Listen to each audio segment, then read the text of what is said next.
ये चमत्कार है, ये बिना किडनी के भी जीवन चल रहा है। कोई चमत्कार नहीं, चमत्कार यदि है जी, मैं चैलेंज करता हूँ प्रेमानंद जी, एक अक्षर मेरे सामने संस्कृत बोलकर दिखा दें। प्रेमानंद जी को गलत कह रहे हैं। और प्रेमानंद जी क्यों गलत हैं? क्योंकि वो संस्कृत नहीं बोलते हैं।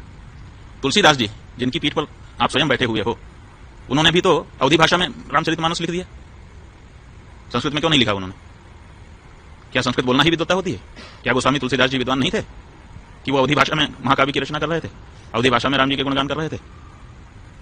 अगर संस्कृत में बोलना ही विद्वता है तो इस सिद्धांत के अनुसार तो तुलसीदास जी भी विद्वान नहीं आपकी दृष्टि में होंगे, क्योंकि उनका तो सारा का सारा साहित्य, चाहे वो बरवे रामायण हो, चाहे वो गीतावली हो, चाहे कवितावली हो, चाहे हनुमान चालीसा हो, चाहे बजरंग बाण हो, छोटे से छोटा बड़े से बड़ा रामचरितमानस, सब कुछ अवधी भाषा में है, संस्कृत में नहीं है।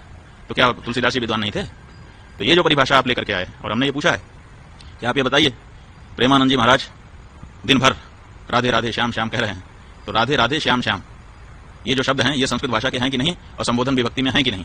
और जब संबोधन विभक्ति से अपदम न प्रयुंजित, अपद नहीं बोलना चाहिए, और वो उसको पद बना करके संबोधन विभक्ति में ढाल करके अगर दिन भर उच्चारण कर रहे हैं तो आपसे ज्यादा संस्कृत तो वो बोल रहे हैं। आप कितनी देर संस्कृत बोलते हैं दिन भर में? बताइए। केवल प्रवचन में जहां उदाहरण देने का अवसर आता है, कुछ श्लोक आप बोलते हैं, उतना ही तो संस्कृत आपके द्वारा बोला जाता है, और वो दिन भर राधे राधे श्याम श्याम रखते हैं, जो कि पद है, जो कि संस्कृत व्याकरण की दृष्टि से शुद्ध शब्द है। तो वो तो आपसे ज्यादा संस्कृत रोज बोल रहे हैं और आप कह रहे हैं कि वो संस्कृत नहीं बोलता है।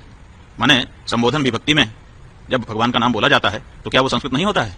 प्रेमानंद जी के लिए भी कहते हैं कि चमत्कार है, ये बिना किडनी के भी जीवन चल रहा है। कोई चमत्कार नहीं, चमत्कार यदि है जी, मैं चैलेंज करता हूँ प्रेमानंद जी, एक अक्षर मेरे सामने संस्कृत बोलकर दिखा